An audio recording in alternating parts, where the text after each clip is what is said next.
हैं वो ये है कि जो जीन लिंकेज है वो किस तरीके से इफेक्ट करती है, ठीक है, और किस चीज को इफेक्ट करती है। जीन मैपिंग से पहले पहले हम क्या पढ़ेंगे आज, हम ये पढ़ेंगे कि how does the gene linkage effect the recombination.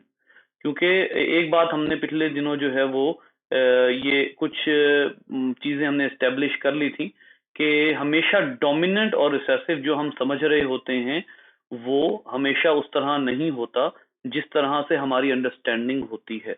बिल्कुल ऐसे ही जो रिकम्बिनेशन होती है, बहुत से ऐसे कैरेक्टर्स होते हैं मेंडेलियन, खास तौर पे मैं असल में शुरू से ये बात करता आया हूं कि हमारी जो अंडरस्टैंडिंग है वो किस पे बेस हो जाती है। हमारी अंडरस्टैंडिंग बेस हो जाती है मेंडल पे। क्यों मेंडल पे बेस हो जाती है? क्योंकि जब हम स्टार्ट ही मेंडेलियन जेनेटिक्स से करते हैं तो हम अपना सारी कंसंट्रेशन वही कर लेते हैं कि हाँ, जो रूल्स यहाँ हैं वही रूल्स अब आगे एडवांस जेनेटिक्स में भी होंगे। ये अप्रोच बदलने की जरूरत है। एडवांस जेनेटिक्स जो है, जो कि अब मॉर्गन ने स्टार्ट की थी, तो लास्ट टाइम उन्होंने मॉर्गन के बारे में पढ़ा, ये जो जेनेटिक्स जितनी मॉर्गन ने स्टार्ट की थी that was way beyond the Mendel. और इस बात का एहसास आपको भी बाद में हुआ कि हम अगर कैरेक्टर्स को इंडिविजुअली पढ़ेंगे तो इंडिविजुअल कैरेक्टर्स पढ़ने के चक्कर में हम ओवरऑल जेनेटिक्स भूल जाएंगे, हम प्लियोट्रॉपिक जेनेटिक्स भूल जाएंगे जिसमें एक जीन दूसरे के ऊपर इफेक्ट करता है। ये हम बिल्कुल भूल जाते हैं। इवन जब हम मेंडेलियन रूल ह्यूमन पर अप्लाई करते हैं तो हमें नहीं समझ आती कि मेंडल ने क्या बात की थी और ह्यूमन जेनेटिक्स क्या है। तो प्लियोट्रॉपिक जेनेटिक्स जो है उसमें देखेंगे। अब यहाँ पर जो है टी.एच. मॉर्गन ने एग्जैक्टली वही काम किया। उसने सबसे पहले क्या चीज फील की? सबसे पहली चीज जो उसने फील की इट वाज कि sometimes the recombination is compromised. जो रिकम्बिनेशन है, या यूं कह लीजिए कि the Mendelian phenotype is compromised. उसने बहुत दफा ये फील किया, ठीक है। अब ऐसे केस में होता क्या है, मेंडेलियन फिनोटाइप फिनोटिपिक रेशियो जो है वो क्या है, वो आमतौर पर जो F2 है उसकी आती है 3:1, ठीक है। ये आप लोगों ने जो है वो पढ़ा हुआ है। तो अब ये जो 3:1 की रेशो है, फिनोटिपिक रेशो, वो कंप्रोमाइज हो जाती है। सम टाइम वो जो है वो 2:2 आ जाती है, ठीक है, 2:2 आ जाती है। समटाइम वो 1:1:1:1 आ जाती है। ये जो सिचुएशन है इसमें जो मॉर्गन था ही फेल्ट के some genes do not follow the law of independent assortment। यहां से असल में बात शुरू होती है आज के लेक्चर की कि जो इंडिपेंडेंट है वो वाला जो लॉ है वो तमाम जीन्स फॉलो नहीं करते। इसका क्या मतलब है? लॉ ऑफ इंडिपेंडेंट असॉर्टमेंट आपको पता था कि अगर दो जीन्स हैं ए और बी, ठीक है, तो इनमें से कोई भी अगली नस्ल में जाने के लिए कोई भी दूसरे के साथ जुड़ा हुआ नहीं है। ये केस जो है ये लॉ ऑफ इंडिपेंडेंट असॉर्टमेंट में हमने पढ़ा था। But Morgan felt that it is wrong and to some aspect, हाँ, आप ये नहीं कहते कि it is entirely wrong, but to some extent उसने कहा कि ये रॉन्ग है। और उसने वही केसेस पढ़ना शुरू किए जो केसेस हमेशा उसको कौन सी रेशो देते थे, जो उसको डेविएटेड रेशो देते थे। अब ये जो डेविएटेड रेशो देते थे इनमें सबसे पहले तो यहां पर सिंपल कॉन्सेप्ट की बात कर लेते हैं, क्योंकि हमें तकरीबन 2 दिन हो गए हैं अपना लेक्चर लिए हुए, तो एक सिंपल कॉन्सेप्ट को जरा क्लिक कर लेते हैं। ये जो भी जीन्स लॉ ऑफ इंडिपेंडेंस को कंप्रोमाइज करते हैं उनको हम कहते हैं, वो किसकी वजह से होता है? वो जीन लिंकेज की वजह से होता है कि वो जीन फिजिकली आपस में इतने क्लोजली लिंक्ड हैं कि सम टाइम वो लॉ ऑफ इंडिपेंडेंट असॉर्टमेंट को कंप्रोमाइज करके अगली नस्ल में इस तरह ट्रांसफर होते हैं जैसे ए बी पर डिपेंडेंट है अगली नस्ल में जाने के लिए और बी ए पर डिपेंडेंट है, which is totally against what? Against Mendelian law, totally against Mendelian law. तो ये हम थोड़ा सा अपना कॉन्सेप्ट जो है वो रिफ्रेश कर चुके हैं कि ये असल में किसकी वजह से है, ये असल में जीन लिंकेज की वजह से। तो अब मॉर्गन ने वो दो कैरेक्टर्स ड्रोसोफिला में सिलेक्ट किए, जो दो कैरेक्टर उसको हमेशा जो है वो परेशान करते थे। एक कैरेक्टर था बॉडी कलर, ठीक है, बॉडी कलर, और दूसरा कैरेक्टर जिसमें उसको मुस्तकिल रेशो मेंडेलियन लॉज से डिविएट होती नजर आई वो थी विंग साइज। Wing size. अब जो बॉडी कलर है उसके अंदर जो डोमिनेंट है, मैं आप लोगों को छोटा सा टेबल बना देता हूं, एक डोमिनेंट और रिसेसिव। जो बॉडी कलर है उसमें डोमिनेंट है जी ग्रे, और जो विंग साइज है उसमें जो डोमिनेंट है वो लार्ज है, ठीक है। और जो बॉडी कलर है उसमें रिसेसिव है ब्लैक, और जो विंग साइज है उसमें स्मॉल, या उसको एक्चुअल वर्ड उसने दिया वेस्टिजियल। वेस्टिजियल मतलब आप अच्छे तरीके से समझ सकते हैं कि ऑर्गन है तो सही लेकिन यूज नहीं हो रहा। इतने छोटे विंग्स बनना शुरू हो गए हैं कि ऑर्गन है तो सही लेकिन वो ऑर्गन यूज नहीं हो रहा। Now he started the experiment. सबसे पहले तो हम इसके साइंस जो हैं वो डिटरमिन करेंगे। जी, मॉर्गन, आपको आपको याद है कि मॉर्गन ने क्या कहा था? मॉर्गन ने कौन सी नई जो है वो एक अप्रोच मुतारिफ कराई थी जब उसने जीन्स के सिंबल मुतारिफ करवाए थे? तो कौन सी नई अप्रोच थी मॉर्गन ने दी थी?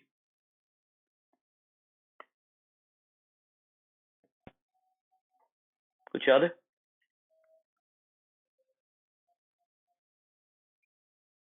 शाबाश। रिसेसिव का जो फर्स्ट अल्फाबेट है वो उसने यूज किया था। यहां पर रिसेसिव ब्लैक है तो उसने यूज करना शुरू कर दिया डोमिनेंट सिंबल, उसके लिए उसने यूज करना शुरू कर दिया बी प्लस। और जो रिसेसिव है उसके लिए उसने यूज करना शुरू कर दिया बी। बिल्कुल ऐसे ही जब उसने इसका यूज किया तो एस नहीं यूज किया बल्कि वेस्टिजियल यूज किया। वेस्टिजियल जो है उसको उसने क्या कहा? वीजी। ठीक है, वीजी। वीजी प्लस जो है वो डोमिनेंट के लिए होगा और वीजी जो है वो रिसेसिव के लिए होगा। It was these were the signs denoted to the characters. तो अब हम स्टार्ट करते हैं। ये हमारे कैरेक्टर्स हैं और ये हमारे ट्रेड्स हैं। अब यहां पर जो है उसने जब एक्सपेरिमेंट स्टार्ट किया तो उसने एग्जैक्टली वही वाला रूल यूज किया जो मेंडल ने स्टार्ट किया था, यानी ट्रू ब्रीड से स्टार्ट किया। B plus we ji plus, ये उसने जो है वो एक फीमेल सेलेक्ट की और उसको उसने क्रॉस करवाया बी वी जी। अब ये बी वी और जी अलग हैं लेकिन ये बोलने में बीवीजी लगता है, तो अगर मैंने ये बोल दिया तो आपने जो है वो उसको वो नहीं करना, किसी और साइड पर नहीं लेकर जाना। जी, ये बी प्लस वीजी प्लस और इधर जो है वो गैमीट वही बन गया बी वी और जी। और जब ये अगली नस्ल में जा रहे हैं तो जाहिर है हमें पता है कि ये बी प्लस ये वीजी प्लस था। ठीक है, मैं इसको पेयर बनाना भूल गया, ये वीजी और वीजी। ठीक है, तो एक एक गैमीट बनेगा इनका, ये सारे जो है वो सेपरेट हो जाएंगे, जाहिर सी बात है पेयर लॉ ऑफ सेग्रीगेशन के मुताबिक। और अगले उसमें जाकर जो है वो बी प्लस बी और वीजी प्लस और वीजी जो है यानी हेट्रोजाइगस जो है वो बन गया, हेट्रोजाइगस इंडिविजुअल। ये वही एग्जैक्ट फिनोटिपिक रेशो है जो मेंडेलियन प्रोसेस में आती थी। यहां पर कोई ऐसा प्रॉब्लम नहीं है जिसने परेशान किया मॉर्गन को। What Morgan was really worried about, वो क्या था? वो ये था कि जब उसने इसका किया टेस्ट क्रॉस।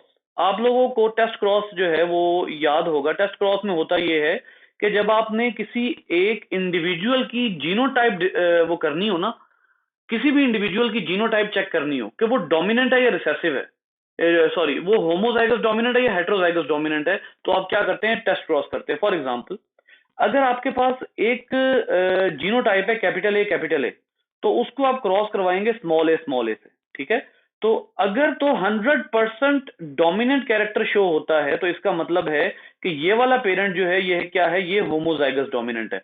अब आइए अगला वाला जब आप समझेंगे तो आपको क्लियर होगा। फर्ज करें कि आपके पास डोमिनेंट कैरेक्टर किस केस में शो होता है? अगर कैपिटल ए स्मॉल ए हो तब भी डोमिनेंट कैरेक्टर शो होता है, ये आपको पता है। और अगर कैपिटल ए हो तो भी डोमिनेंट कैरेक्टर शो होता है। टेस्ट क्रॉस किस लिए किया जाता है? वो इसलिए किया जाता है ताकि ये पता लग जाए कि जो पेरेंट है वो उसके पास होमोजाइगस डोमिनेंट जीनोटाइप है या हेट्रोजाइगस डोमिनेंट जीनोटाइप है। अब अगर होमोजाइगस डोमिनेंट जीनोटाइप होगी तो जो क्रॉस होगा उसके नतीजे में क्या आएंगे? 100% डोमिनेंट कैरेक्टर शो होगा। लेकिन अगर जीनोटाइप जो है वो कैपिटल ए स्मॉल ए हो और उसको आप होमोजाइगस रिसेसिव से क्रॉस करवाएं तो 50% कौन से होंगे? जो डोमिनेंट कैरेक्टर शो कर रहे होंगे, ऐसा ही है। और 50% वो होंगे जो रिसेसिव कैरेक्टर शो कर रहे होंगे। यानी इसका मतलब है कि जिस ऑर्गेनिज्म की आप स्टडी कर रहे थे वो ऑर्गेनिज्म जो है वो क्या है? वो ऑर्गेनिज्म हेट्रोजाइगस डोमिनेंट है। ठीक है, ये बात मैं दोबारा कर देता हूं। आपके पास एक सैंपल ऑर्गेनिज्म है, सिर्फ एक मिनट रुकिएगा प्लीज।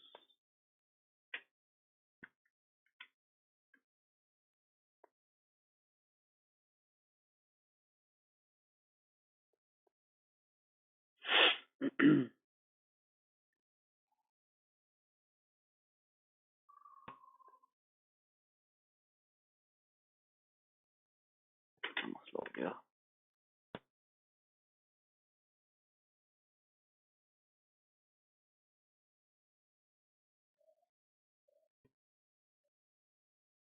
चलो छोड़ो, बाद में करते हैं इसको।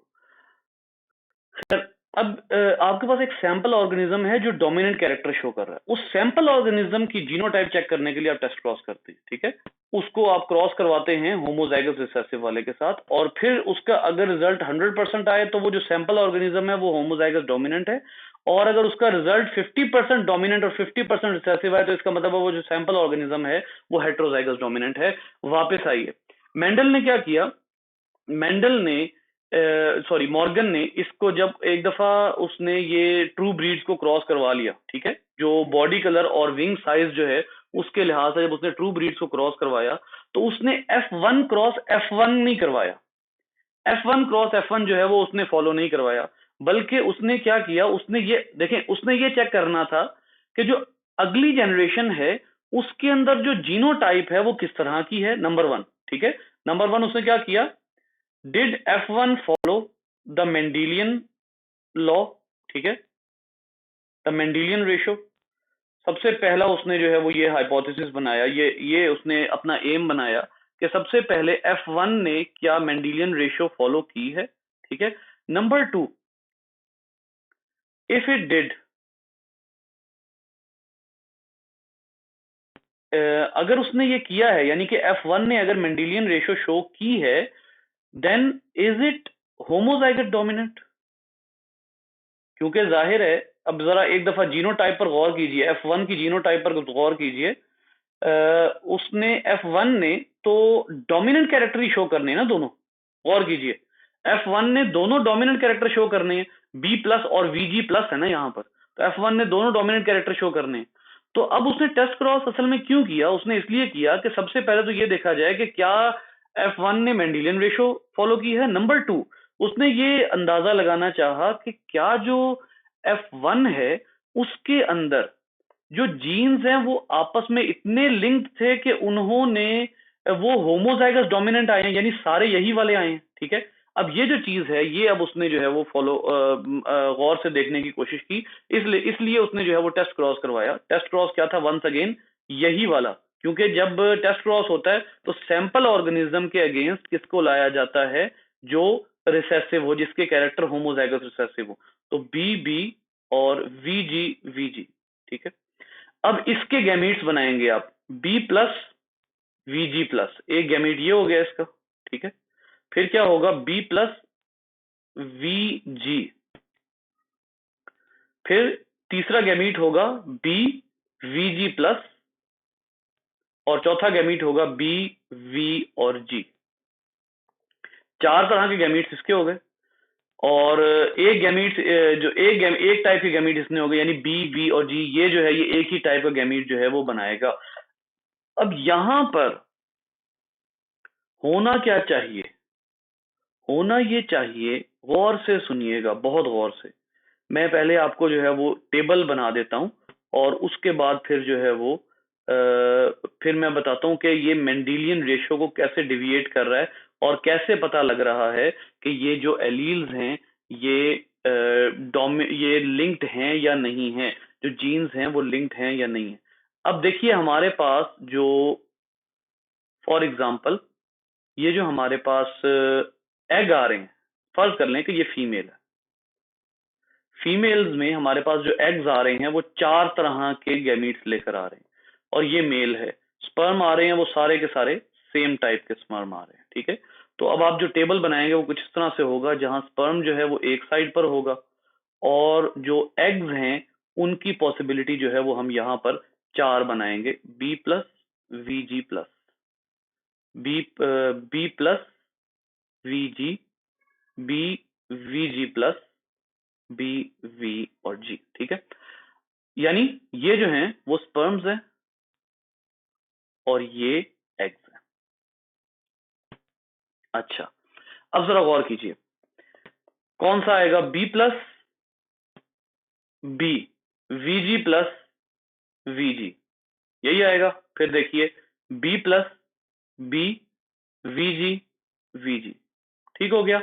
फिर आएगा b b, v g plus v g, और उसके बाद क्या आएगा, बी बी वीजी वीजी। ये कौन सा तरीका है बेटा? ये वो है जिसको आप कहेंगे कि ये एक्सपेक्टेड है। एक्सपेक्टेड कैसे? यानी अगर आप क्या एक्सपेक्ट करते हैं, इंडिपेंडेंट असॉर्टमेंट एक्सपेक्ट करते हैं, तो क्या रेशो आएगी? जरा गौर कीजिए। रेशो आएगी 1 1 1 1। ये एक्सपेक्टेड रेशो आएगी अगर आप कौन सा लॉ जो है वो लगाते हैं इसके ऊपर। अगर आप लॉ लगाते हैं इसके ऊपर इंडिपेंडेंट असॉर्टमेंट।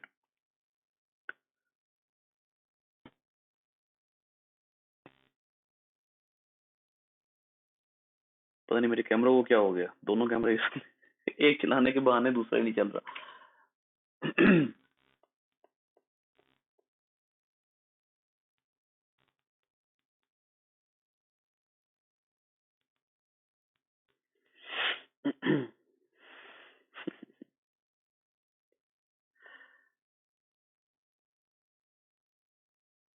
अच्छा चलें, यहाँ पर अब जो है वो ये देखिए कि अगर आप इंडिपेंडेंट असॉर्टमेंट अज्यूम करते हैं, यानी कि सारे के सारे जो जीन्स हैं उनमें से कोई भी आपस में जो है वो लिंक्ड नहीं था, बी और वीजी जो हैं वो आपस में लिंक्ड नहीं है, ऐसी सूरत में क्या होगा? ऐसी सूरत में जो फिनोटिपिक रेशो है वो 1 1 1 1 आएगी। ठीक है, ऐसी सूरत में फिनोटिपिक रेशो 1 1 1 1 आएगी। यानी ये वाली वन जो है ये क्या साबित कर रही है? ये साबित कर रही है ब्लैक और लार्ज विंग्स। ठीक है, ये वाली जीनोटाइप 1% जो है, 4% में से 1 आउट ऑफ 4 चांस है ब्लैक कलर, या एक मिनट, जो डोमिनेंट है वो ग्रे है। ठीक है, तो इसको आप कहेंगे ग्रे और लार्ज। ठीक हो गया। सेकंड वाला कंसिडर कर लें, ये क्या आएगा? ग्रे ही आएगा लेकिन वेस्टिजियल विंग्स आएंगे, तो ये चांस भी है। ठीक है, यानी 25% चांस जो है वो ये है कि ग्रे वेस्टिजियल होगा। फिर 25% क्या चांस है कि ग्रे लार्ज विंग्स होंगे? नहीं, इसमें ब्लैक आएगा क्योंकि यहाँ बी है, बी प्लस नहीं है। ठीक है, यहाँ ब्लैक आएगा, तो ब्लैक लेकिन लार्ज विंग। और इसी तरीके से अगले वाले में क्या आएगा? Black and vestigial wing. अब ये जो चारों फिनोटाइप हैं, अगर मेंडल का लॉ ऑफ इंडिपेंडेंट असॉर्टमेंट हो, यानी ये जीन्स आपस में लिंक्ड ना हो, ऐसी सूरत में क्या होगा कि ये जो चारों फिनोटाइप्स हैं ये 1 1 1/4 यानी 25% की रेशो से ये सारी की सारी अपीयर होनी चाहिए। ठीक है, दूसरी चीज क्या है? अब आइए मॉर्गन की दूसरी एक्सपेक्टेशन। दूसरी एक्सपेक्टेशन क्या थी? दूसरी एक्सपेक्टेशन थी कि ये सारे टाइटली लिंक्ड हैं। अगर ये सब टाइटली लिंक्ड हैं तो ऐसी सूरत में क्या होना चाहिए था? 50% पॉपुलेशन ये होनी चाहिए थी, 50% पॉपुलेशन ये होनी चाहिए थी, यानी 50% में ग्रे लार्ज हो। ठीक है, और 50% पॉपुलेशन में, आई एम सॉरी, ग्रे, हाँ जी बिल्कुल, 50% पॉपुलेशन में ग्रे लार्ज हो और 50% पॉपुलेशन में ब्लैक वेस्टिजियल हो। ठीक है, और ये जो है ये 0 0% हो। अगर ये जीन्स आपस में बहुत टाइटली लिंक्ड होते तो फिर क्या होना चाहिए था? होना ये चाहिए था कि ये 50% टोटल डोमिनेंट और 50% टोटल रिसेसिव कैरेक्टर्स शो होते। मॉर्गन की रेशो क्या आई? अब जरा गौर से देखिएगा। मुझे अंदाजा है कि आप लोगों को ये टॉपिक बिल्कुल नया है और आप लोगों को थोड़ी सी डिफिकल्टी हो रही है, लेकिन थोड़ा सा वेट कीजिएगा, फिर मैं आपसे क्वेश्चंस लेता हूं। ये देखिए, predicted ratio if genes are located on different chromosome, यानी अगर जीन्स लिंक नहीं है तो प्रिडिक्टेड रेशो ये आनी चाहिए थी।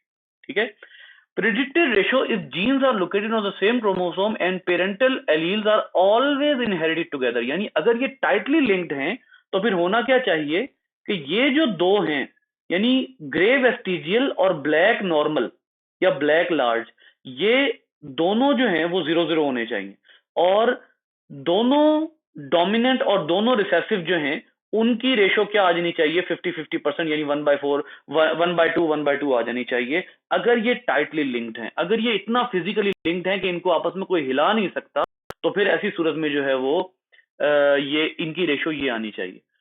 मॉर्गन के पास जो रिजल्ट आया वो क्या था? मॉर्गन के पास जो रिजल्ट आया वो था 965 थे जिनके अंदर टोटल डोमिनेंट थे, ब्लैक वेस्टिजियल थे जो 944 वो आए जिनके अंदर दोनों कैरेक्टर रिसेसिव थे। 206 वो आए जिनके अंदर कलर डोमिनेंट था लेकिन विंग रिसेसिव था। और 185 वो आए जिनके अंदर कलर रिसेसिव था लेकिन विंग नॉर्मल था।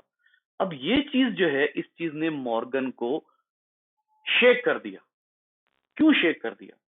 वो इस वजह से शेक कर दिया बेटा कि मतलब या तो लिंक दो या लिंक ना हो। अब देखें, एक रेशो उसने एक्सपेक्ट की 1-1-1 की, ठीक है। वो रेशो क्या थी कि अगर चारों ही लिंक नहीं है, जो मैंने ये बताया आपको, ठीक है। दूसरी रेशो उसने एक्सपेक्ट की कि भाई ये हैं ही लिंक्ड, ठीक है। दोनों के जो एलील्स हैं, दोनों के जो जीन्स हैं वो टाइटली लिंक्ड है। यहां से उसने ये अंदाजा लगाया कि जो लिंक्ड जीन्स होते हैं, जरा गौर से सुनिएगा, मैं जो मॉर्गन का हाइपोथेसिस है यहां पर अब जो बनता है वो क्या बनता है कि linked genes can be separated. जो लिंक्ड जीन्स हैं वो इस तरह टाइटली नहीं बाउंड होते कि उनको जो है वो सेपरेट ना किया जा सके। जो लिंक्ड जीन्स हैं सम टाइम वो भी सेपरेट हो सकते हैं, लेकिन ज्यादातर जो मेजर इवेंट्स हैं उनमें जो लिंक्ड जीन्स हैं उनको सेपरेट नहीं किया जा सकता। Major events can not separate the link genes, इनको सेपरेट नहीं किया जा सकता, ठीक है। यहां से इसने जो मॉर्गन है उसने ये एक अंदाजा लगाया, और ये अंदाजा और ये जो इसका रिसर्च पेपर है और ये जो पब्लिकेशन है मॉर्गन की, it is still in use. Scientist अभी तक इसको यूज कर रहे हैं और ये अंदाजा लगा रहे हैं कि हाँ वाकई ऐसा है कि जो लिंक्ड जीन्स हैं उनको सेपरेट किया भी जा सकता है, लेकिन जो जितना क्लोज होगा उसको सेपरेट करना उतना ही मुश्किल होगा, ठीक है। यहां पर जो है वो, चलें बेटा आप लोग सवाल कीजिए, मैं उसके बाद आप लोगों को अगली बात बताता हूँ जी।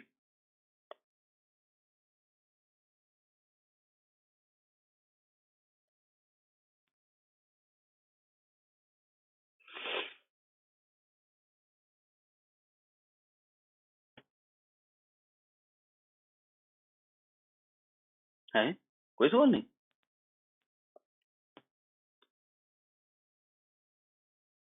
अल्लाह खैर, समझ आई भी है या नहीं?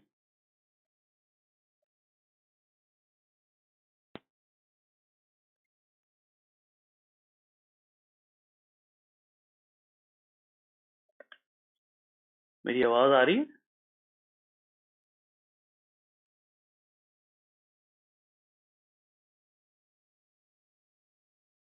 तो क्या समझ नहीं आई?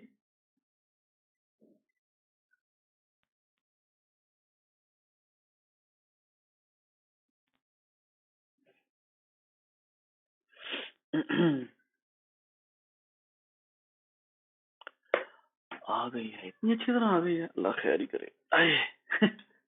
अच्छा चलें ठीक है।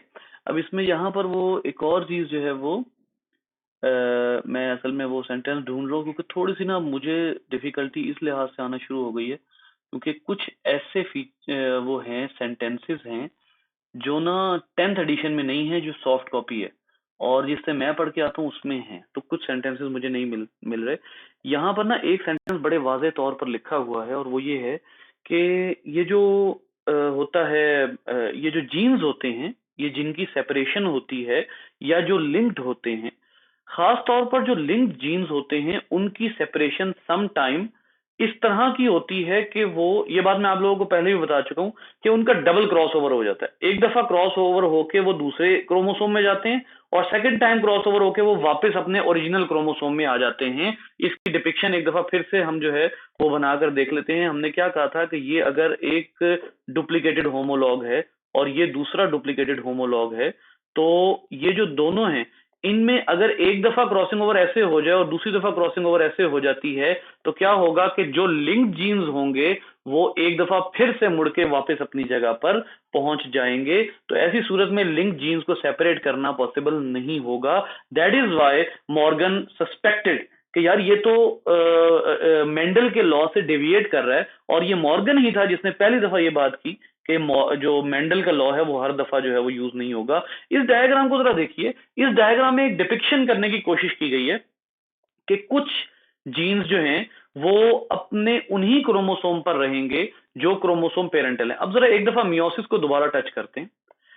आपको अच्छे तरीके से पता है कि ये आपके पास जो है वो एक एक होमोलॉग है, ठीक है।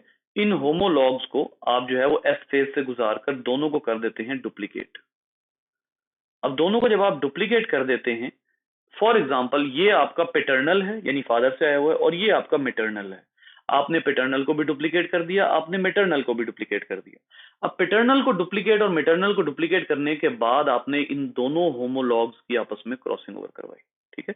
जब आप इन दोनों होमोलॉग्स की आपस में क्रॉसिंग ओवर करवाएंगे, एज्यूम कर लें, अगरचे हमारा पुराना कॉन्सेप्ट जो है, जो हम बिल्ड कर चुके हैं कॉन्सेप्ट, वो एग्जैक्टली ये नहीं है, बट जस्ट एज्यूम कर लीजिए कि सिर्फ ये दो क्रॉस ओवर करते हैं, सिर्फ ये दो क्रॉस ओवर करते हैं।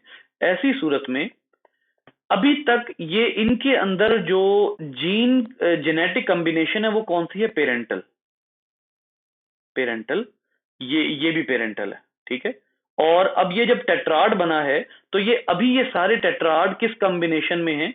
पेरेंटल कॉम्बिनेशन में। पेरेंटल कॉम्बिनेशन का क्या मतलब है कि जिस कॉम्बिनेशन से ये पेरेंट से आए हैं उसी कॉम्बिनेशन में अभी ये मौजूद हैं। लेकिन वेट कीजिए, अब हम करते हैं क्रॉसिंग ओवर। क्रॉसिंग ओवर मैंने आपको क्या कहा कि एज्यूम कर लें कि सिर्फ दरमियान के दो जो हैं वो क्रॉस ओवर करते हैं। ऐसी सूरत में क्या होगा कि साइड के दोनों जो हैं वो अपने ओरिजिनल पेरेंटल उसमें रहेंगे, पेरेंटल कॉम्बिनेशन में रहेंगे, ठीक है। लेकिन जो दरमियान के दोनों हैं, ये साइड के दोनों, ये और ये दोनों जो हैं ये पेरेंटल कॉम्बिनेशन में रहेंगे क्योंकि इनकी क्रॉसिंग ओवर नहीं हुई। लेकिन जो दरमियान के दोनों हैं उनमें चेंज आ जाएगा। फॉर एग्जाम्पल ये ऐसे यहां पर, और ये ऐसे, इसको आधा आधा बना रहा हूं मैं, और इसको भी मैं अभी इतना बना रहा हूं समझाने के लिए। अब दरमियान के दो में क्या आ जाएगा? दरमियान के दो में आ जाएगी, इसको आप कहते हैं रिकम्बिनेशन आ जाएगी, ठीक है। लिहाजा इन दोनों क्रोमेटिड्स को आप क्या कहेंगे? इन दोनों क्रोमेटिड्स को बेटा आप कहेंगे रिकम्बिनेंट क्रोमेटिड्स। इन दोनों क्रोमेटिड्स को आप रिकम्बिनेंट क्रोमेटिड्स कहेंगे, यानी वो क्रोमेटिड्स जो पेरेंटल जेनेटिक कॉम्बिनेशन से हट चुके हैं। वो दोनों क्रोमेटिड्स जो पेरेंटल कॉम्बिनेशन से हट चुके हैं उनको रिकम्बिनेंट कहेंगे, और बाकी दोनों को आप कहेंगे पेरेंटल, ठीक है। अब आइए इसी केस को अप्लाई कीजिए उसके ऊपर, जीन लिंकेज के ऊपर। आपके पास ये एक होमोलॉग है जो डुप्लीकेट हो चुका हुआ, ठीक है। डुप्लीकेट हो चुका हुआ है, इसके ऊपर यहां दो जीन्स लिंक्ड हैं। ये है VG प्लस बी प्लस। अगर ये VG प्लस बी प्लस है और इस एक क्रोमेटिड को, इस वाले को आप डुप्लीकेट करेंगे तो इसका जो डुप्लीकेटेड होगा वो ये वाला क्रोमेटिड होगा। तो अगर इसको आप डुप्लीकेट करेंगे तो इसका डुप्लीकेटेड ये वाला होगा, तो जो जीन्स इस पर हैं वही जीन्स इस पर आ जाएंगे, VG प्लस बी प्लस, ठीक हो गया। फॉर एग्जाम्पल ये जो है वो कौन सा वाला है? ये पेटर्नल है, ये पेटर्नल है, ठीक है। पेटर्नल मतलब ये वो वाला क्रोमोसोम है जो फादर की तरफ से आया। अब आइए हम बात करते हैं मिटरनल क्रोमोसोम की। मिटरनल क्रोमोसोम को एज्यूम कर लीजिए कि मिटरनल क्रोमोसोम जब मदर से आया था और जब वो सिंगल था तो उसके ऊपर जो दोनों पेयर्स मौजूद थे वो मौजूद थे इस तरह। सबसे ऊपर था VG और उसके नीचे मौजूद था B, ठीक है। मैं कोशिश करता हूं मैं दूसरे वाला भी ऐसे ही बना दूं। ये जो B प्लस मैंने इकट्ठा साथ लिखा है ऐसे नहीं लिखते हम, B प्लस को नीचे लिख लेते हैं। जैसे ये VG प्लस है ना, यहां नीचे करके लिख लें B प्लस, यानी सबसे ऊपर प्लेस्ड है VG प्लस, उससे नीचे प्लेस्ड है B प्लस। यहां भी सबसे ऊपर प्लेस्ड है VG प्लस, नीचे प्लेस्ड है B प्लस, ठीक हो गया। यहां भी ऐसा ही है VG, लेकिन ये अब इनमें डिफरेंस क्या है? इनमें डिफरेंस ये है कि ये रिसेसिव एलील्स हैं जो मदर से आए हैं। ये वाला क्रोमेटिड जब एस फेज से गुजरेगा तो ये वाला जो क्रोमेटिड बनेगा जाहिर है वो अपने पेरेंट की कॉपी होगा। तो जब वो पेरेंट की कॉपी होगा तो इसका भी पहला जीन जो है वो VG होगा, और इसका भी जो दूसरा जीन है वो B होगा। इनको इतना क्लोज बनाने का मकसद क्या है? इनको इतना क्लोज ड्रॉ करने का मकसद ये है कि ये दोनों जो है वो आपस में लिंक्ड हैं। अब आइए नेक्स्ट के ऊपर। अब इनकी करवाते हैं हम क्रॉसिंग ओवर। जब हम इनकी क्रॉसिंग ओवर करवाएंगे तो ये वाला VG जो है वो VG और B इधर चले जाएंगे, ये वाला VG और B इधर चले जाएंगे। ऐसी सूरत में अब क्या होगा? जरा गौर से देखिएगा और मुझे फिर आपने बताना है कि पेरेंटल कौन से रह जाएंगे और रिकम्बिनेंट कौन से रह जाएंगे। ये वाला मैंने बनाया है ब्लैक में, ये मैं ब्लैक में बना देता हूँ। ये वाला मैंने बनाया है ऑरेंज में, ये मैं ऑरेंज में बना देता हूँ। ठीक है, अब जरा गौर करना है आपने, we ji plus B plus we ji B. ठीक है, इधर आ गया we ji B we ji plus B plus जी।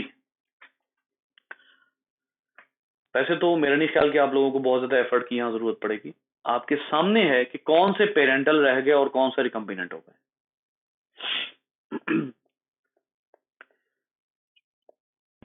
जी बिल्कुल, डेफिनेटली डेफिनेटली जो पेरेंटल हैं वो राइट और लेफ्ट जो है वो पेरेंटल हैं, और जो दरमियान वाले हैं दोनों वो रिकम्बिनेंट हो चुके हैं। अच्छा, ये तो एक पॉसिबिलिटी हो गई। अब आइए अगली पॉसिबिलिटी की तरफ। ठीक है, अगली पॉसिबिलिटी जो है वो और भी ज्यादा इंटरेस्टिंग है, और वो जो पॉसिबिलिटी है वो आपको बताती है कि मॉर्गन के पास इतने ज्यादा जो फिनोटाइप्स है वो इतनी ज्यादा क्यों आई। आपके पास ये है, सबको उठाकर हम दरमियान में ले आते हैं। ठीक है, ये जनाब आपके पास आ गया वही वाले, इनके अंदर क्रॉसिंग ओवर हुई। अब जो क्रॉसिंग ओवर हुई ना उसको जरा गौर से देखिएगा। ये एक हो गया we ji plus B plus, okay ये पेरेंटल है। ये हो गया वी जी और बी, ये भी पेरेंटल है। ठीक हो गया। अब जो दरमियान में क्रोमैटिड्स हैं उन पे गौर करना है आपने। We ji plus b we ji b plus. अब गौर कीजिए अब क्या हुआ।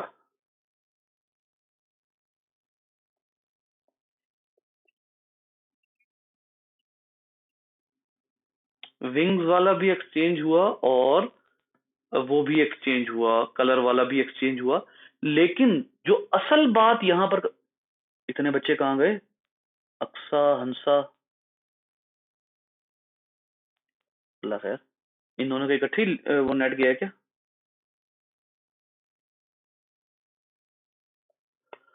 ओए होए, ये दरमियान में नहीं छोड़ना चाहिए बच्चों को।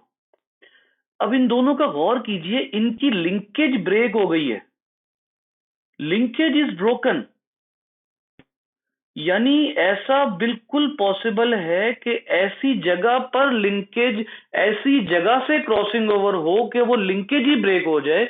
इसका क्या मतलब हुआ कि आपके पास अब जो पॉसिबिलिटीज हैं लिंकेज की वो क्या हैं, वो ये हैं कि ये वाले जो क्रोमोसोम्स हैं, ये जो हमने अभी बनाए हैं, जो यहां पर आपके पास आ रही है, जो आपके पास गैमीट्स बनने जा रहे हैं, ये वाली पॉसिबिलिटी भी हो सकती है रिकम्बिनेशन की। ठीक है, क्योंकि ये दोनों दरमियान वाले भी कौन से हैं, ये भी दोनों रिकम्बिनेंट्स हैं।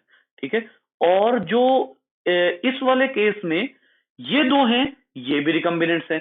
यहां क्या फर्क है, यहां पे लिंकेज इंटैक्ट है, लिंकेज इंटैक्ट है, यानी कि जो लिंकेज है वो नहीं टूटी, लेकिन यहां पर लिंकेज ब्रेक हो गई है। इसका क्या मतलब हुआ कि आप ये नहीं कह सकते कि फला जो जीन्स हैं वो अगर लिंक्ड हैं तो वो डिपेंडेंट ही रहेंगे या इंडिपेंडेंट भी हो सकते हैं। बाज औकात लिंक्ड जीन्स ज्यादातर चांसेस में डिपेंडेंट रहते हैं, यानी जुड़े रहते हैं, लेकिन बहुत दफा ऐसे होता है कि जो लिंक्ड जीन्स हैं वो अलहदा भी हो सकते हैं। ये देखिए यहां पर वो आपको जो है वो, यहां पर वो सिंपल केस आपको बता रहा है, यहां पर वो ज्यादा कॉम्प्लेक्स केस नहीं बता रहा जो मैंने आपको बताया कि लिंकेज ब्रेक हो जाती है।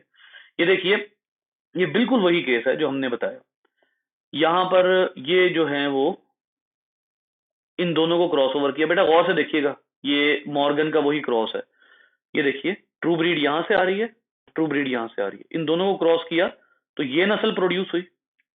ये वही नस्ल है जो हमने सबसे शुरू में बनाई थी, हेट्रोजाइगस डोमिनेंट वाली, b plus v g plus b v g. ठीक है, और जब इनको इसने वही टेस्ट क्रॉस, याद होगा आप लोगों को, टेस्ट क्रॉस किया, जब इसने टेस्ट क्रॉस किया तो इसके तो क्रोमोसोम में जितनी मर्जी क्रॉसिंग ओवर हो जाए, कॉम्बिनेशन सेम रहना है। क्यों कॉम्बिनेशन सेम रहना है भाई, ये है ही होमोजाइगस। ठीक है, तो कॉम्बिनेशन सेम रहना है, जितने मर्जी क्रॉसिंग ओवर कर ले। इसको फिलहाल आप इग्नोर कर दीजिए, लेफ्ट साइड वाले पे आइए। लेफ्ट साइड वाले में गौर कीजिए, ये बी प्लस वी जी एक क्रोमोसोम था, होमोलॉग, ये एस फेज से गुजरा, डबल हो गया। बी वीजी वाला जो एक क्रोमोसोम था ये अलग होमोलॉग था, ये दोनों क्या हो गए, ये दोनों एस फेज से गुजरे और डुप्लीकेट हो गए। ठीक हो गया।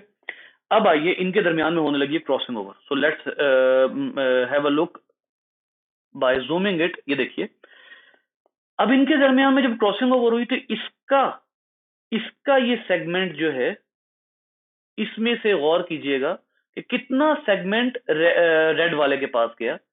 इसमें से इसका सेगमेंट चला गया वीजी वाला इसके पास, और इसका जो वीजी वाला सेगमेंट है वो आ गया इधर।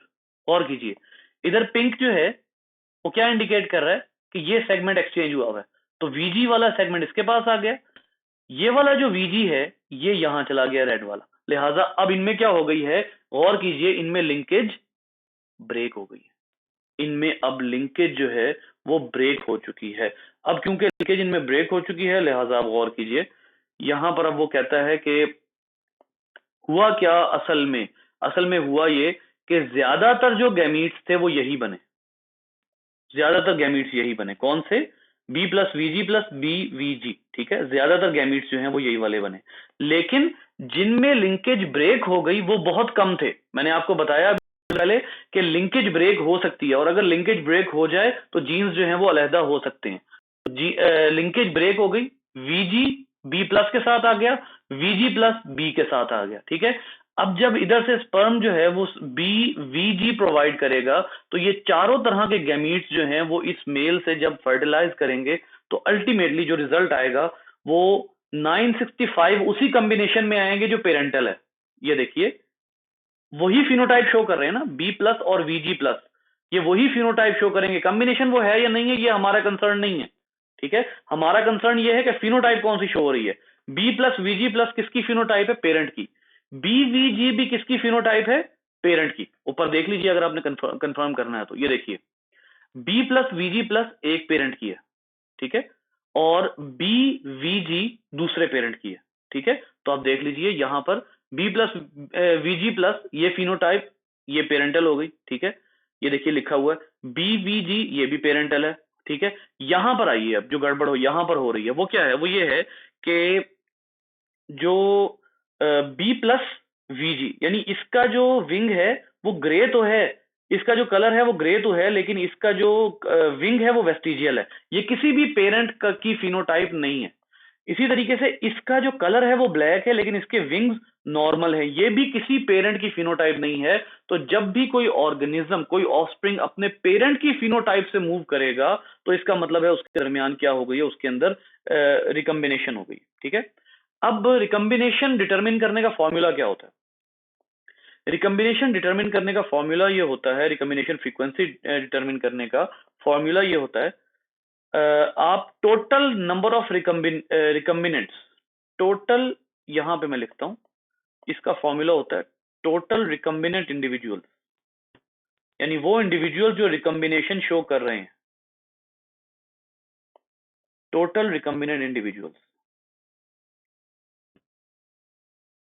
ठीक हो गया, टोटल रिकम्बिनेंट इंडिविजुअल्स जो हैं वो आपके पास हैं कितने, जरा गौर कीजिएगा। रिकम्बिनेशन सिर्फ किन में हुई है? 206 और 185 में। तो इसका मतलब है कि रेशो से ऊपर आप क्या लगाएंगे? 206 प्लस 185।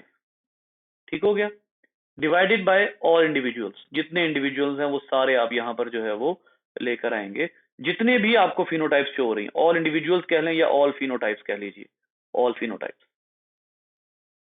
जब आप ऑल इंडिविजुअल्स या ऑल फिनोटाइप्स करेंगे तो यहाँ पर टोटल कितने आ रहे हैं देख लेते हैं हम, 2300। ठीक है, यहाँ नीचे 2300 टोटल आ रहे हैं। तो इनको जब आप निकाल के इनकी फ्रीक्वेंसी निकालेंगे तो आपको पता लगेगा कि टोटल रिकम्बिनेशन जो है, टोटल कितनी रिकम्बिनेशन आई है, 17% रिकम्बिनेशन यहाँ पर आई है। ठीक है, तो ये है जो रिकम्बिनेशन का नतीजा निकलता है, and this is how the recombination occurs. ये बेटा आपको कोई सवाल है तो बताइए।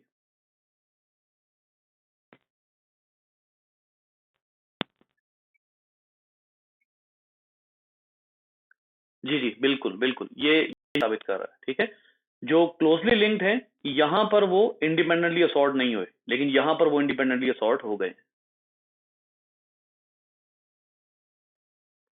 अब आइए, दरमियान में मैंने आपको एक बात जानबूझ के गलत बताई है, अब मैं उसको सही करने लगा, गौर कीजिएगा बेटा। अगर ये VGB और ये VG+B+, ये इकट्ठे ही ट्रांसफर हो जाएं, इनके दरमियान में लिंकेज ब्रेक ना हो, तो इससे तो कोई खास फर्क नहीं पड़ता। क्यों नहीं खास फर्क पड़ता? क्योंकि ये दोनों तो आपस में इंटैक्ट है ना। जो रिकम्बिनेशन है वो कब आती है? रिकम्बिनेशन तब आती है जब इनके दरमियान की लिंकेज टूट जाए। ये देखिए, इनके दरमियान की लिंकेज जब टूटेगी तो रिकम्बिनेशन तब आएगी। इसका मतलब ये है कि अगर ये पूरा एज ए पैकेज इधर चला जाता है और ये पूरा एज ए पैकेज इधर चला जाता है तो यहां पर रिकम्बिनेशन नहीं आई। हम क्या कहते हैं? The hurdle in front of recombination, the hurdle in front of recombination is linkage। तो अब मुझे बताइए कि रिकम्बिनेशन इज लिंकेज। मुझे बताइए कि कहां रिकम्बिनेशन नहीं हुई, कहां पर लिंकेज नहीं टूटी, राइट वाले में कि लेफ्ट वाले में?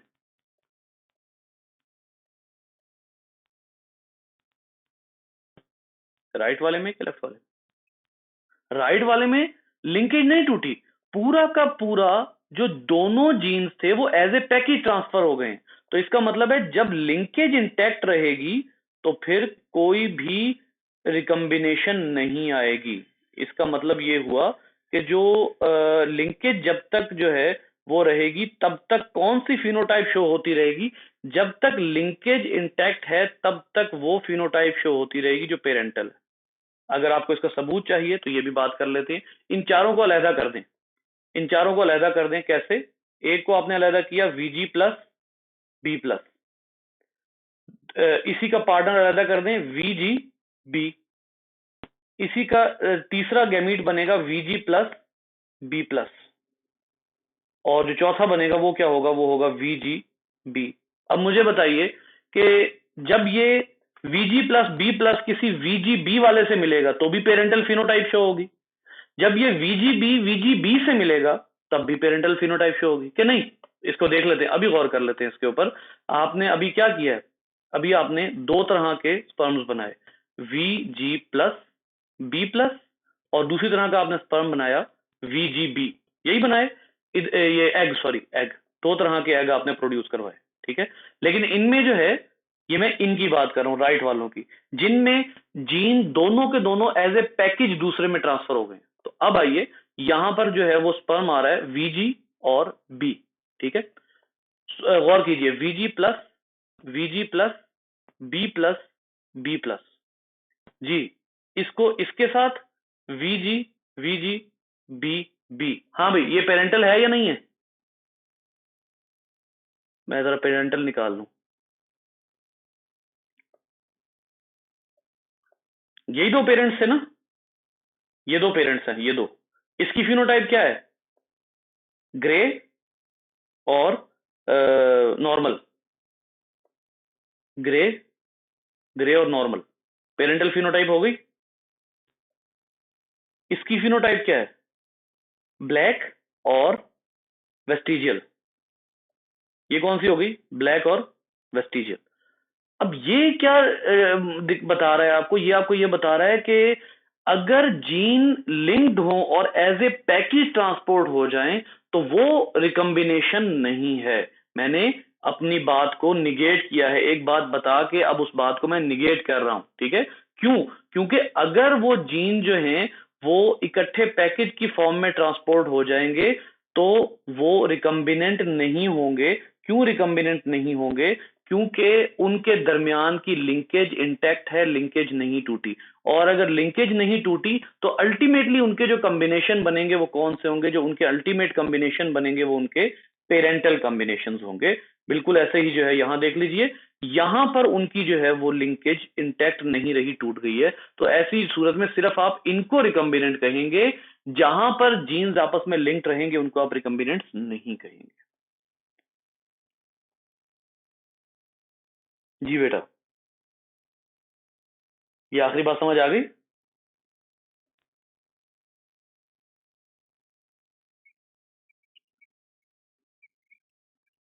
जी बिल्कुल बिल्कुल बिल्कुल, वो सिर्फ दो फिनोटाइप शो करेगा, वो सिर्फ वही फिनोटाइप। जी, रिकम्बिनेशन वाली नहीं होगी, यानी ब्लैक उसके साथ नहीं आएगा, नॉर्मल के साथ नहीं आएगा, और ग्रे वेस्टिजियल के साथ नहीं आएगा, बल्कि ब्लैक और वेस्टिजियल इकट्ठे आएंगे और ग्रे और नॉर्मल इकट्ठे आएंगे। इसका मतलब है कि दोनों डिपेंडेंट है, ठीक है। इंडिपेंडेंट कब होंगे? जब ग्रे वेस्टिजियल के साथ आए और ब्लैक नॉर्मल के साथ आए, इसका मतलब है लिंकेज ब्रेक होगी।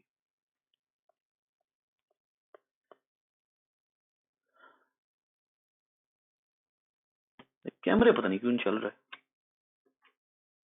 जी जरूर, बोलिए बोलिए।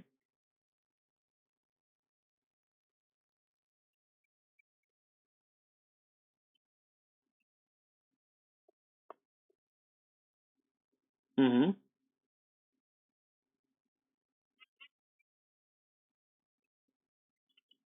जी जी बिल्कुल आ सकता है, बिल्कुल बिल्कुल बिल्कुल। ये ऐसा होता है, वरना ये हाँ बिल्कुल ऐसा हो सकता है। उसमें समटाइम ऐसा होता है कि जो आई का कलर होता है ना, वो हो जाता है बिल्कुल ही रिसेसिव हो जाता है, ठीक है। जैसे आईज का हमारा मोस्टली कलर जो होता है ना, ये जो ब्लैकिशनेस होती है, ये होती है मेलानिन की वजह से ना, ब्राउनिशनेस या ब्लैकिशनेस जो होती है, ये मेलानिन की वजह से होती है। अब अगर जैसे आप ऑब्जर्व करेंगे, जिन लोगों के बालों का कलर डिफरेंट होता है ना, उनकी आईज का कलर भी डिफरेंट होता है, मोस्टली आप केसेस में ये ऑब्जर्व करेंगे। इसका क्या मतलब है कि वो जो एलील बालों का कलर बना रहा था, वो ही रिसेसिव हो गया। अब वो अगर रिसेसिव है तो इसका मतलब ये है कि बालों में भी मेलानिन आना था और इधर भी मेलानिन आना था, ठीक है। बालों में भी मेलानिन होता है, स्किन में भी मेलानिन होता है, आईज में भी मेलानिन होता है। अब ये जो कलर का डिफरेंस आ रहा है, इसका मतलब ये है कि ये प्लियोट्रॉपिक इफेक्ट है। हुआ ये है कि जो मेलानिन है वो कई कैरेक्टर्स को वो कर रहा था, इफेक्ट कर रहा था, जिसकी वजह से वो प्रॉब्लम्स आना शुरू हो गए थे, ठीक है। तो जब नॉर्मल था, जब हमारी ये नॉर्मल ही है बेसिकली, जब हमारी पॉपुलेशन के मुताबिक था तब तो हमें इतना नहीं हुआ।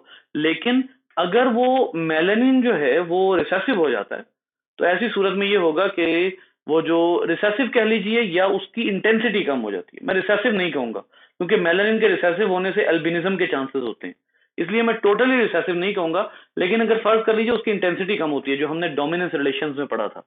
डोमिनेंस रिलेशंस में हमने ये पढ़ा था कि अगर एक डोमिनेंट और एक रिसेसिव हो, तो जो डोमिनेंस होती है उसकी जो इंटेंसिटी होती है वो कम हो जाती है। तो अगर इंटेंसिटी कम हो जाए तब भी आईज का कलर विद हेयर कलर जो है वो चेंज हो सकता है, ठीक है। तो बहुत से लोग ऐसे होते हैं जिनका हेयर कलर और आई कलर इकट्ठा ही चेंज होता है। लेकिन इसका मतलब ये नहीं है कि हेयर कलर के साथ आई कलर का चेंज होना जरूरी है, नहीं। ऐसा हो सकता है कि जो आई कलर का जो जीन हो, वो ऑब्वियसली प्लियोट्रॉपिक हो, यानी बालों का कलर नॉर्मल हो, लेकिन वो किसी और वजह से आईज का कलर चेंज हो गया, तो वो प्लियोट्रॉपिक होगा।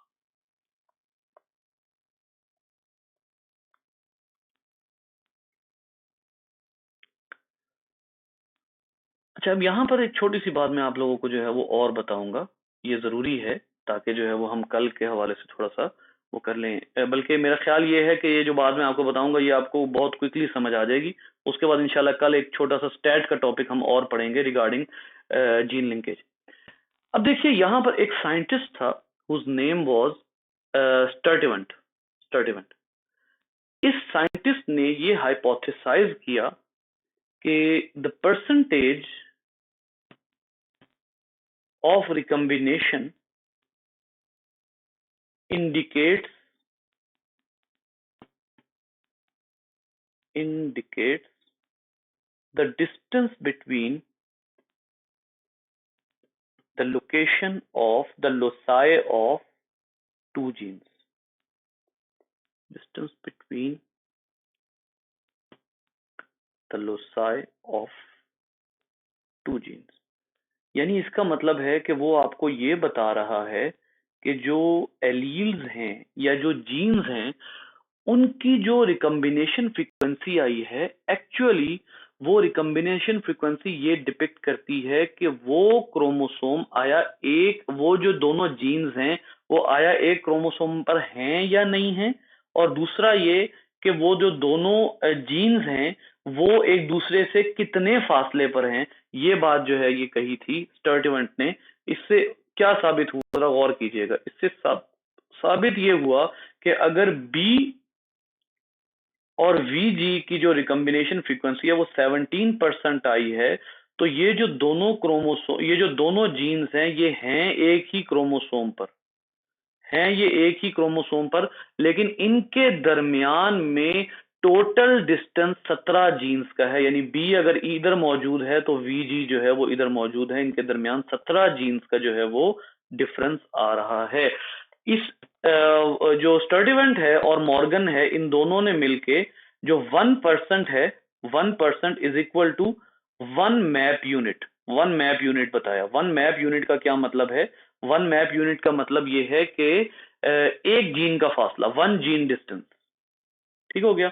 1 जीन डिस्टेंस जो है वो उसने बताया कि अगर कोई से भी दो जो जीन्स हैं उनके दरमियान में इतने मैप यूनिट का फासला है, तो इसका मतलब यह है कि वो दोनों जो हैं वो एक दूसरे से उतने ही जीन्स जो हैं वो फासले पर हैं। या दो एलील्स की फ्रीक्वेंसी, देखिए याद रखिए, आप किसी एक जीन की लोकेशन, इस पूरे हाइपोथेसिस से क्या पता लगता है? इस पूरे हाइपोथेसिस से पता ये लगता है कि आपको क्या निकालनी है, रिकम्बिनेशन फ्रीक्वेंसी। यानी आप किसी एक की लोकेशन कभी फाइंड आउट नहीं कर सकते, आपको दो की लोकेशन फाइंड आउट करनी पड़ेगी। जाहिर सी बात है, अब ये बी और वीजी जो हैं ये दो जीन पेयर्स हैं। अब अगर ये दो जीन पेयर्स हैं तो इन दोनों की रिकम्बिनेशन फ्रीक्वेंसी आपने निकाली है ना 17%। इसका मतलब ये है कि आप जब तक दो को कंपेयर नहीं करेंगे तब तक आप रिकम्बिनेशन फ्रीक्वेंसी नहीं निकाल सकते, यानी जीन्स की मैपिंग नहीं कर सकते, जीन्स को क्रोमोसोम के ऊपर लोकेट नहीं कर सकते। ठीक है, इसकी एक मिसाल, जरा एक डाटा बनाते हैं जो आपकी बुक में मौजूद है। वो डाटा जब हम बनाएंगे तो हमें ये बात बहुत क्लियर हो जाएगी। फॉर एग्जाम्पल वो कहता है कि एक तीसरा जीन है ड्रोसोफिला में, सिनेबार। सिनेबार क्या होता है? ये आई कलर को इफेक्ट करता है। बहुत से और जीन्स जो आई कलर को इफेक्ट करते हैं, उनमें से एक जीन जो ड्रोसोफिला में आई कलर को इफेक्ट करता है वो है सिनेबार। यानी अब हमारे पास 3 जीन्स आ गए हैं। एक हमारे पास है CN, एक हमारे पास है B और एक हमारे पास है VG। ठीक हो गया। अब ये जो CN, B और VG है, इनमें सबसे पहले जो है वो अब इनका डिस्टेंस देख लेते हैं हम।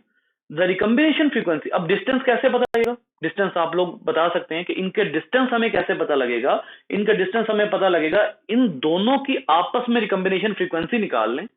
3 जो है ना, 3 यानी CN B, ठीक है, CN VG, ठीक हो गया। फिर VG और B, इन तीनों कॉम्बिनेशंस की आपस में फ्रीक्वेंसी निकाल लें। उसके बाद आपको पता लग जाएगा कि B और CN के दरमियान कितना डिस्टेंस है, VG और CN के दरमियान कितना डिस्टेंस है, और B और VG के दरमियान कितना डिस्टेंस है। ये आपको बताएगा कि ये सारे जीन्स एक दूसरे से कितने फासले पर हैं और किस रुख पर हैं। ठीक है, जैसे फॉर एग्जाम्पल आप कहते हैं जी कि यहां पर, हाँ जी, the recombination frequency between CN and B is 9%। CN और B के दरमियान जो रिकम्बिनेशन फ्रीक्वेंसी आई है वो 9% है। यानी इन दोनों के दरमियान में जो मैप यूनिट्स है, MU कहेंगे हम उसको, जो कितने मैप यूनिट्स का फासला है, 9 मैप यूनिट्स का फासला है। ठीक हो गया। इसके बाद अब आ जाइए नेक्स्ट पे। CN और VG के दरमियान में जो फासला है वो 9.5% का है। CN और VG के दरमियान में 9.5% रिकम्बिनेशन रिजल्ट हुई, जिस तरह अभी हमने पीछे रिजल्ट फाइंड आउट किया। तो इसका मतलब है इनके दरमियान में 9.5 MU का जो है वो डिस्टेंस है। इनकी रिकम्बिनेशन फ्रीक्वेंसी क्या आई थी? 17% आई थी। अगर इनकी 17% आई थी तो इसका मतलब है इन दोनों के दरमियान में जो फासला है वो 17 मैप यूनिट्स का है। अब आइए इसको हम किसी एक क्रोमोसोम पर जो है वो प्लेस करते हैं, किसी एक क्रोमोसोम के ऊपर प्लेस करते हैं। ठीक है, एक क्रोमोसोम के ऊपर प्लेस करने से जरा इधर देखिएगा। फॉर एग्जांपल अगर आपके पास एक जो एलील है, एक CN की बात करें, CN जो है उससे 9%, 9 मैप यूनिट्स का फासला है किसका? B का। तो आप कह लीजिए 1 2 3 4 5 6 7 8, यहां पर कौन सा मौजूद है? B मौजूद है। समझ आ रही मेरी बात? CN से 9 जीन्स का फासला जो है वो B का है। ठीक हो गया, ये इसकी रिकम्बिनेशन फ्रीक्वेंसी से हमें पता लग गया। अच्छा, उसके बाद जो है वो CN से VG का फासला जो है, CN और VG की जो रिकम्बिनेशन फ्रीक्वेंसी आई है वो आई है 9.5%, यानी दोनों के दरमियान 9.5 MU का फासला है। तो आप देख लीजिए कि जो बी है सीएन के साथ 9 पे बी आ गया, तो उसके आगे प्लेस करके देख लेते हैं वीजी को। अब सवाल ये पैदा होता है कि क्या ये मैपिंग ठीक है? नहीं जी। क्यों ठीक नहीं है? गौर कीजिए डाटा पे।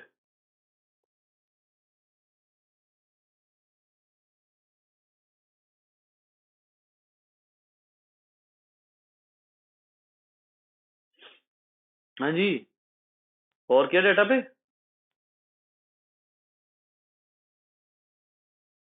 तो क्या नतीजा निकला? बी और वीजी की लोग, शाबाश, बी और वीजी को हम इकट्ठे प्लेस कर नहीं सकते। वीजी का फासला सीएन से तो होगा 9.5 एमयू, ठीक है, वो तो हमने उस लिहाज से तो उसको सही प्लेस कर दिया। लेकिन बी और वीजी के दरमियान में देखें तो ये तो भाई इधर उसकी लोकेशन नहीं बनती। लिहाजा अब आप इसको उठा के ले आएंगे इस तरफ।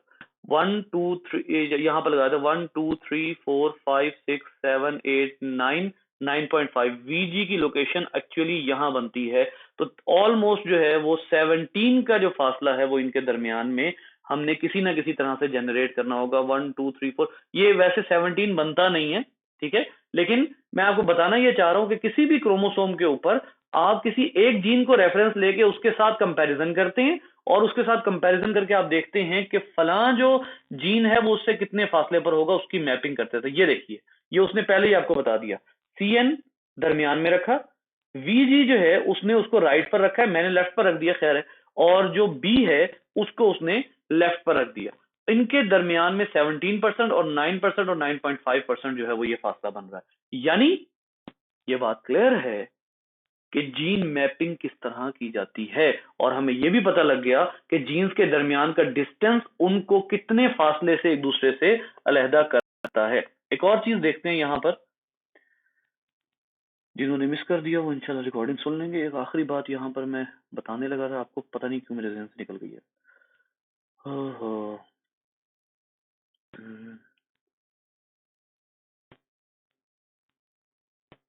हाँ जी, ये देखिए, डिस्पाइट, ये वो सेंटेंस है जो मैं पहले तलाश कर रहा था। ये देखिए, despite being on the same chromosome and thus being physically connected, the genes are genetically unlinked. Alleles of such genes assort independently as if they are on separate chromosome। यानी इस तरह से एक दूसरे से अलग हो सकते हैं जैसे वो अलग अलग क्रोमोसोम पर थे, ठीक है। तो इस तरह का ये है, मैं ये बात आपको बताने लगा था,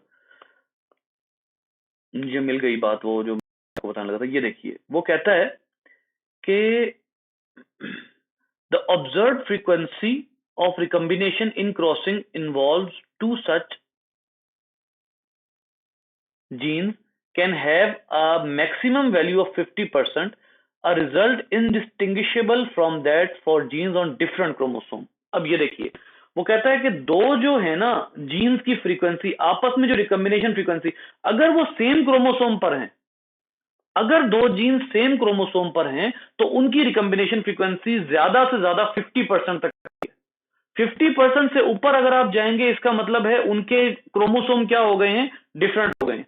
एग्जाम्पल ले लीजिए, अगर आपके पास यहां पर दरमियान में मौजूद है सीएन, इधर है आपके पास वीजी और इधर है आपके पास बी, ठीक है, इनके दरमियान के फासले आपने जो है वो मुतय्यन कर लिए। लेकिन अगर इनके दरमियान में से किसी का फासला 50% से ऊपर चला जाता है, इसका मतलब है कि वो जो दो जीन्स हैं जिनको आप कंपेयर कर रहे हैं वो सेम क्रोमोसोम पर नहीं है, बल्कि अब वो दो 50% का मतलब 50% रिकम्बिनेशन का मतलब ये है कि अब वो दोनों डिफरेंट क्रोमोसोम्स पर लोकेटेड है। This is gene mapping. इससे आपको यह भी पता लग जाएगा कि आया वो क्रोमोसोम जो आप कंपेयर कर रहे हैं वो सेम क्रोमोसोम पर है या वो डिफरेंट क्रोमोसोम पर चला गया। ऑब्वियसली अगर वो सेम क्रोमोसोम पर होगा तो उसके अंदर मैक्सिमम रिकम्बिनेशन फ्रीक्वेंसी 50% होगी, और अगर वो 51 पे चला गया तो इसका मतलब है उसका क्रोमोसोम चेंज हो चुका है। ले जी, आपका ये लेक्चर जो है ये ऑलमोस्ट बगैर कैमरे के गया, लेकिन हो गया जी बेटा, क्लियर है।